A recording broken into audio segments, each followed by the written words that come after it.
Hello, everyone out there in YouTube land. I'm the Scent Maven. Welcome back to my channel, Shopping in Scents. Yes, I know I look like Hot Mess Express. I wanted to bring you this video because I think it's an important video for people who are suffering with this condition. And even though it's extremely painful for me to even sit here and talk to you right now, I wanted to get part one of this series, part one of this series down, because I know when I first found this out, I wanted to find out as much as I could about it and people's experiences. And this video is not to scare anyone, but it's just like to prepare you just in case this happens to you, if you're a woman. So I am recovering from the removal of a Bartholin's cyst. So what is a Bartholin's cyst? A Bartholin's cyst is a cyst that you get in the vaginal area. And the way I've heard it described, where it's located, it's a hard lump. And I'll tell you about how I found out about this and everything. So there is okay, if you imagine, I know this is TMI, especially for our male viewers. If you think of the vagina like a clock, right? Where the 12 would be is where your clitoris would be. And then where the 5 and the 7 is on the left side, right here, is a gland. And it's the gland that secretes fluid that lubricates the vagina. Sometimes that gland can get clogged for no reason, just like getting a pimple, you know. The gland can get clogged and you can develop what's known as a Bartholin's cyst. Now, what I read online, Bartholin's cysts are not dangerous. They can be, because they can get infected. You can develop an abscess. In some cases, you know, the fluid or whatever inside can be cancerous. I read that somewhere or whatever, but let me tell you what happened to me. And let me tell you the process, because the videos that I watched on this, I don't think gave a true, not a true experience, to prepare you for the worst. All right. So about a week ago, it was we're into the, anyway, it was about a week ago, the beginning of the week. And I was taking a shower, and while cleaning my woman area, I felt a bump, like a hard bump. It felt like the size of like a pea or like an M&M, like that small, but it was definitely a hard lump. And I was very, very concerned because I had never felt anything like that before there or anywhere. And I wanted to know what it was. So I take my showers in the evening. So the very next day, I called my gynecologist and I made an appointment to get this lump checked out, right? So he was all booked up until the following Monday. So I had to stay 7 days with this lump. And as the days went by, the lump got bigger and bigger, and it got more and more painful. It was hard to sit.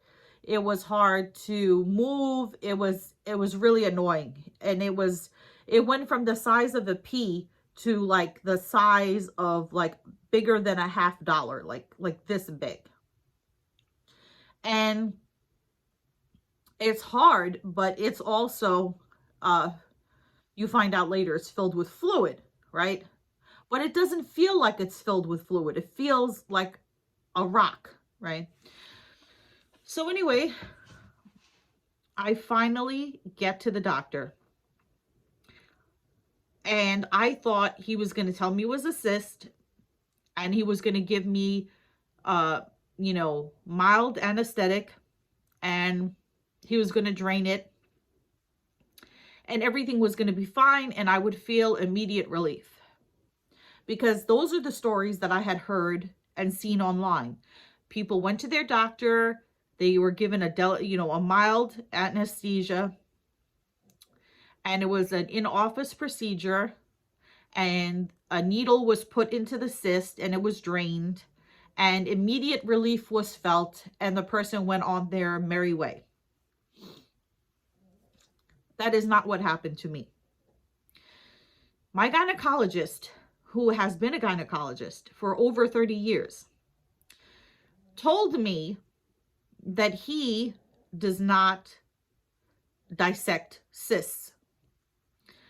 He had the nerve to tell me to go. First, he said it was a superficial, meaning on top, not embedded into the layers of the skin, a superficial boil or cyst that was about to pop.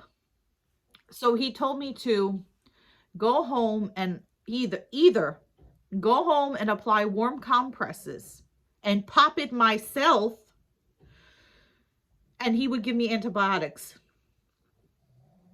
or go immediately to the emergency room and have them drain it.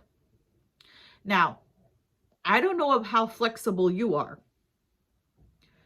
but since I am not an acrobat, I cannot stick my face down between my legs and look at my own vagina. So, and since this cyst was incredibly painful, there was no way on God's green earth that I was going to go home and pop this cyst like a pimple. It's not like it's on my leg or my hand or someplace where you can clearly see it and you know what you're doing. No. So I went to the ER, and there I sat for over 2 hours. Now, unbeknownst to me, while I was sitting there, the cyst popped, at least partially.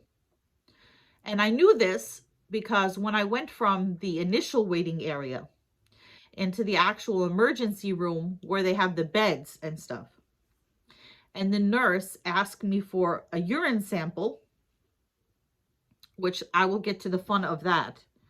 So I didn't want to give a urine sample. Why? Because every time I went to the bathroom, every time I urinated, any urine that touched that cyst, because urine has acids in it, right, and salts, anything that touched that cyst area made it feel like death by 1,000 cuts. So she said, well, we need this urine sample if they're going to give you anesthesia, and even if you're not going under, even if they're just giving you general anesthesia, we need this urine sample. Fine. So I went into the bathroom to give the urine sample. After I had urinated into the cup, I noticed that the urine was pink, or like a reddish pink color. Now, I had just gotten over my period. I know, TMI. I was no longer bleeding from my period. But for some reason, when I looked at the cup, I thought, oh, maybe there's period blood in the urine. Then I went to wipe myself, and that's when I realized that my area was all full of blood, and that where the cyst was, instead of being puffed out, was now flat, at least partially. And whatever fluids and everything that came out had gone down my leg, because it was like I had peed myself, because it had partially popped. So I went over to the nurse, I gave her the urine, I explained to her that there's blood in the urine and that the cyst popped. What did she tell me? She told me to put on a period pad, which I still had in my purse. She offered to give me one if I didn't have one. And she told me to put on a pad, and she told me to sit in the waiting area of the second emergency room where the beds are. Wait for the doctor. Finally, the ER doctor comes and examines me. Very nice woman. And she said to me, the cyst has popped, but not entirely. We need to give you anesthesia and drain the rest of the cyst. So she said she was going to call for one of the gynecologists to come to the emergency room. One of the gynecologists from the hospital to come down to the emergency room and drain the cyst. So I wait. The gynecologist comes down. She looks at the area. She's like, okay, yes, there's a lot more to drain. I'm going to get some lidocaine. Now, I've had lidocaine injected into me before when I had a cyst on my toe. Or growth. It's like a growth more than a cyst. It was a growth. So lidocaine in your toe burns a little. Lidocaine in your lady parts feels like literal fire. Okay. So first of all, she got the lidocaine. She says to me, I need more tools. I'll be back. So she leaves and she comes back. She looks around again and I need some more tools. I'll be back. She comes back a third time with another gynecologist and a nursing student, all women. So the first gynecologist, they take I see the little bottle of lidocaine. Then I see the needle. The needle looked like it was about this big, and I am not exaggerating. And they only let me see it for a split second. And I was like, what the hell is that?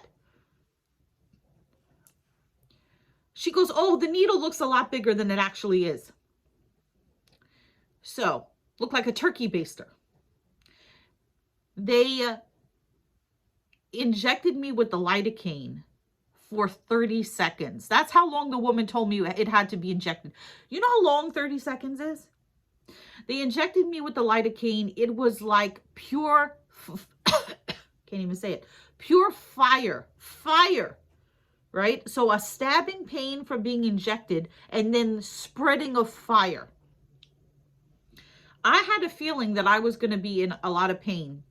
So I brought a washcloth with me to bite down on for screaming.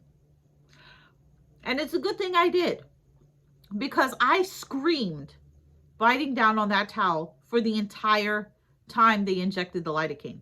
Screaming. And the nurse student, which I was kind of weirded out, like, do I really need a nursing student here at this moment in my life? She told me to hold her hands, and she said, squeeze as hard as you need to. And I swear I almost broke this woman's hands, but she never moved. I was holding onto her hands and biting down onto a towel as I screamed and screamed and screamed while they injected this lidocaine. Then you think, oh, well, they injected the lidocaine. Now you're numb, right?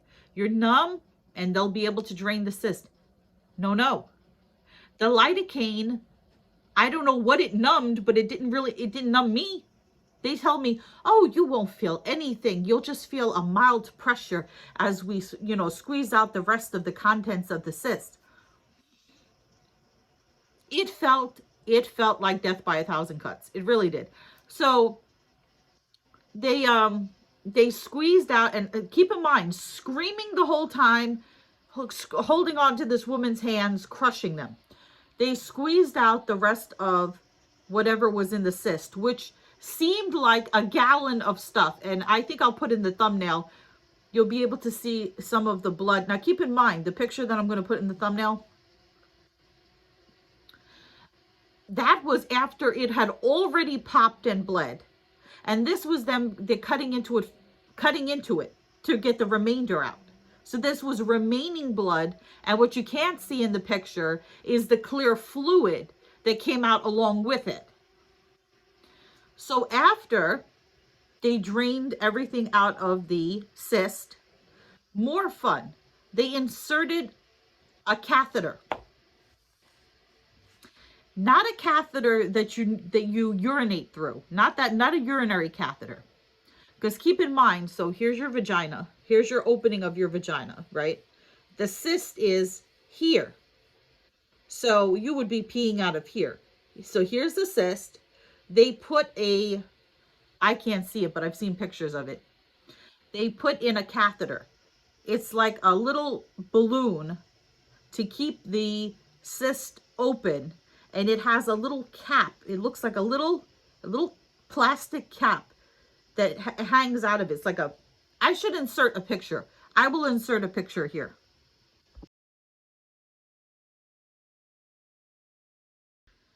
So they have that, so they insert that balloon, and that piece hangs out with the little cap, and that's supposed to allow the cyst to keep on draining for two weeks.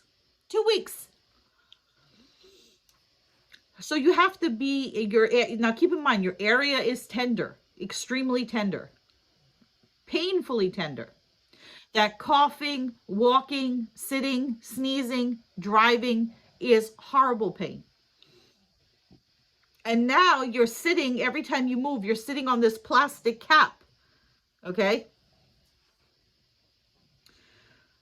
So they inserted a catheter in, and the first time they inserted it in, it popped out. So they had to put it in again. Like as soon as they put it in, it popped out. And they had to put it in again. Again, screaming, screaming, screaming, and crying. It was, and I can say this, it was the most horrific, horrible, terrible, indescribable, painful experience I have ever gone through in my entire life. Even more painful when I sliced open my finger with a scissor and had to get stitches. Even when I ripped off my fingernail and it was hanging by a skin string and I had to have it cut off. Nothing topped there is no comparison. The pain level is indescribable. All right. So what did they do? They didn't give me any pain medicine. They said, go home and take 500 milligrams of Tylenol, which is 1 extra strength Tylenol, every 6 to 8 hours, and you'll be fine. Oh, no. No. I was in horrible, horrible, horrible pain. I can't, still, it's hard. It's hard to urinate because, like I said, death by 1,000 cuts. Pooping, it's hard to push because everything hurts down there.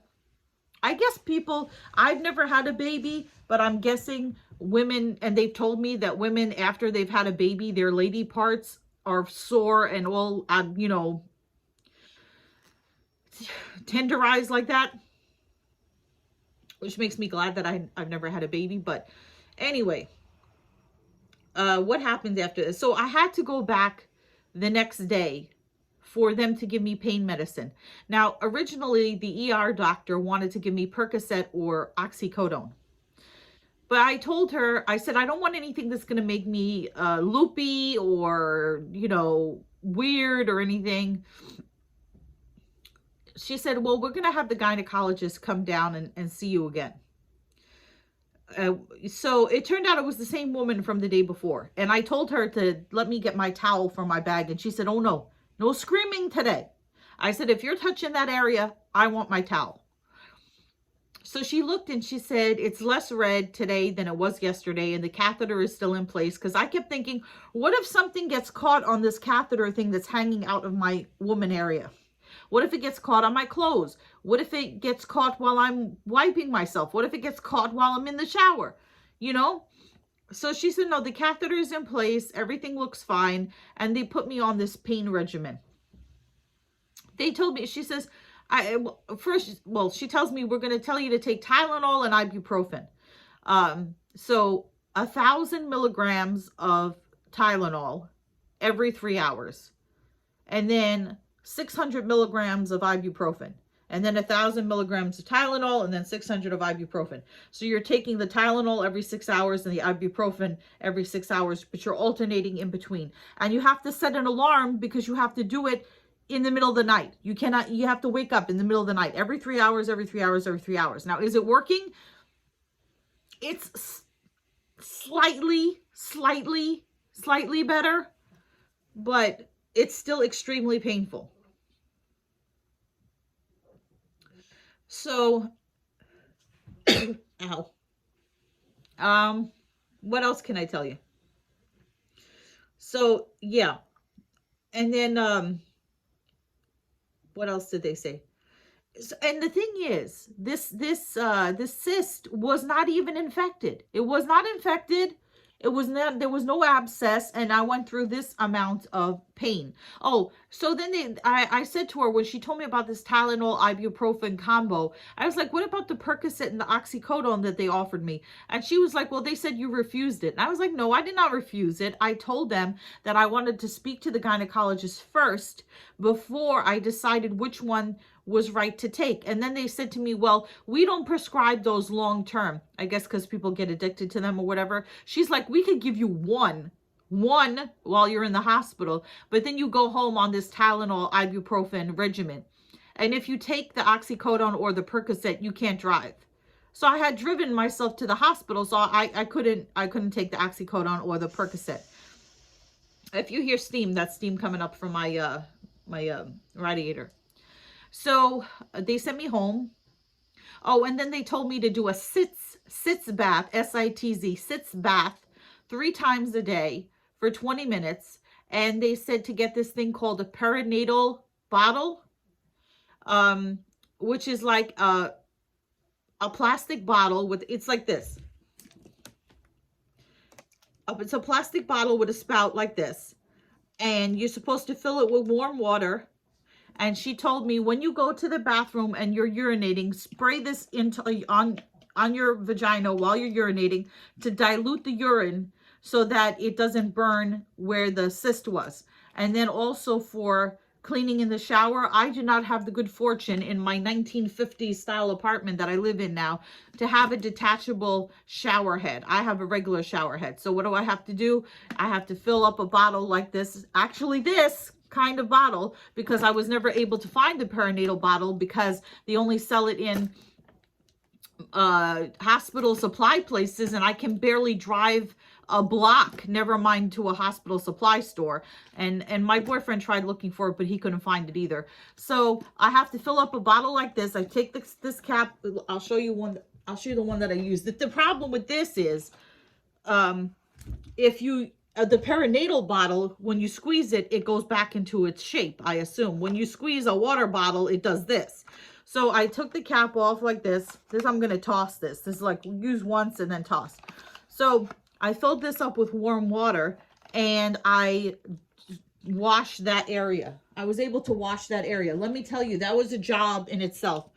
Wash the area. Try not to touch it. Fortunately, when warm water hits it, it seems to alleviate some of the sensitivity, so I was able to clean down there. I also picked up this for cleaning there and everywhere because, you know, the area is so sensitive. I don't want to use anything with dyes or perfumes or whatever. So I picked up this Dial Clean and Gentle Hypoallergenic Body Wash, dye-free, paraben-free, phthalate-free, silicone-free, dermatologist tested. So I used, you can see I just used a little bit of this. So I used this to shower with. So there's that. It's really hard to function. Even sitting here now is painful because I can feel the catheter sticking me. So I'm supposed to go to, oh, by the way, and then my gynecologist, I couldn't even go back to him. He didn't want to have anything to do with this. And now I know why. Because it was such a horrible, painful, excruciating procedure. He didn't want anybody screaming at the top of their lungs in his office. So he told me, he's like, when they do the procedure, after it's done, you go to them for follow-up. Don't come to me. I'm not checking their work. He didn't say it exactly like this. He's like, I'm not checking their work. If they started, they've done the procedure, you follow up with their doctor. You don't come back to me. They check their work. So I'm supposed to go to their doctor tomorrow to have my area checked. It'll, I had the thing done on, the surgery on, let's see, today is 3, so it'll have been 4. It will, tomorrow will be the 5th day. They told me to go and check. Now, I'll probably have to go back in another week after that to have the catheter removed. I don't think that they're going to remove the catheter tomorrow. It doesn't feel like a whole lot is draining out of it, but it does feel like I can feel a drop coming out of it every now and then. And I do wear a period pad to catch any drops or whatever that come out of the catheter. Thank God, no blood or anything like that. So, you know, for people who said, oh, you go there and they numb you and they just drain the cyst and it's like, whoo, and you're dancing in a field and it's immediate relief and everything is fine. I don't know where those people live. I don't know what planet they live on, but that is not what happened. Not what happened. So, oh, let me show you the CYST bath. So this is what a CYST bath is. At first I thought it was Epsom salt. Like, you know, I thought, but this is, my kind boyfriend went to 5 different stores to get this damn thing. This is a CYST bath. As you can see, it's for pregnant women. So what you do is, you put this, from what I've heard, you put this in your toilet, and it has like a bag that looks like an IV, and it comes with a tube and a valve. So you put this in your toilet, you fill this up with warm water, seal it, and make sure the valve is in the closed position. Then you put the tube through here, and then it sticks up like this. It sticks up like this, and then you put so this is in your toilet, then you put the bag that's filled with the warm water on your sink so it's slightly elevated. And then when you're ready, you let the switch go into the on position, and then the little tube from the IV bag sprays up the water. So it's like a bidet. It's basically like a bidet. And they said you could put whatever you want in the bag, but I'm not saying I'm saying, like, if you watch a video of how to do a CYST bath, they tell you you could put salt, you could put vinegar or whatever. I'm not doing that. Are you crazy, putting salt on what I have?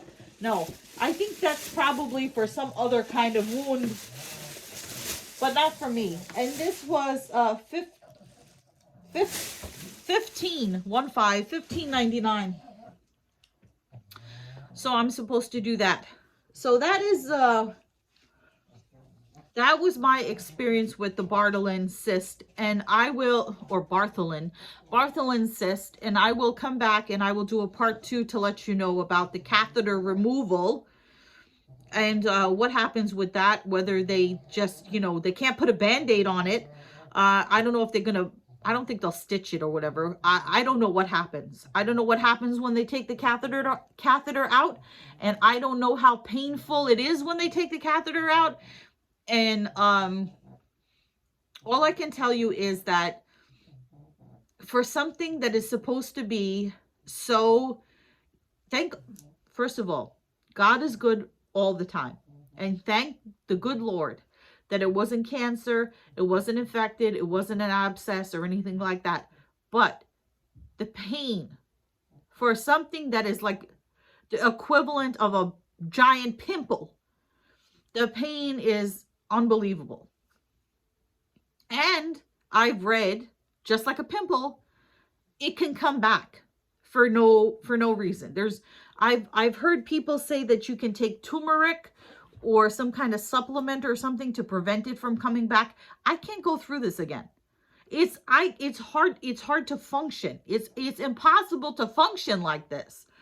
I mean, imagine every time you urinate, it burns. And you can hardly bring yourself to poop because you're afraid any kind of strain is going to pop out the catheter. Every time you get up and sit down, it feels like a knife in your vagina. you know, it's hard to walk. Everything is a process. And not only that, you're so exhausted, you're taking all this medication, all this Tylenol and ibuprofen, and you can't even sleep because every 3 hours you have an alarm going off where you have to take more medication. The funny thing, and it's really not funny, is that at the hospital they're like, would you like a medicated cream? No, how am I supposed to put a medicated cream on that area when I can't even barely wipe myself? I have to pat myself. I have to pat myself dry, or take that bottle and do, like I told you, just spray the area with warm water in order to be able to wipe myself. I can't touch that area and be putting cream on it. So I'm very interested to see what their gynecologist has to say tomorrow. But I guess if I had to tell anybody, you know, just put your big girl panties on, hike them up, and you get through it. That's my advice. You know, the thing is, it's like, it's embarrassing. Like everywhere, like if I have to go to the pharmacy, like I had to go to the pharmacy the other day to pick up meds. They told me it wasn't ready. I had to, you know, for my diabetes and my other health conditions. So I go sit in the chair at the pharmacy, and me sitting in the chair is literally, when I sit, I have to, like this.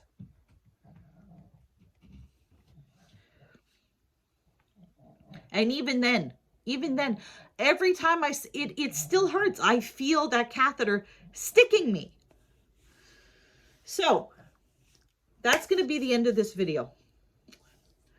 Remember to comment, rate, subscribe, follow me on Instagram at Shopping and Sense. I will be back with a future video of part 2 of the BARTHOLIN'S cyst removal and recovery process. I hope it's helped some people out there. I don't mean to scare anybody, but, and of course my dog would be drinking his water right now. I didn't mean to scare anybody, but I just felt like the people online, I know everybody has a different experience, but I felt like the people online did not prepare me for what I had to go through. I did have a friend ask me why, oh God, every time I cough it hurts. I did have a friend ask me why they didn't put me under anesthesia. First of all, even if they had offered, which they didn't, I don't want to be put under anesthesia because I have this fear that I won't wake up. So I was going to do it with the lidocaine, with the anesthesia anyway. And like I said, the lidocaine hurt like all hell, and it doesn't even numb the area. So it just, I don't know what the purpose of the lidocaine is. It's just extra pain. So if you have any questions or anything, if I can help anybody out, leave questions down below, whatever. Yeah, so pray that everything is going to be okay with me. And yeah, so I will see you all for part 2 of this very soon. But until then, goodbye everyone out there in YouTube land.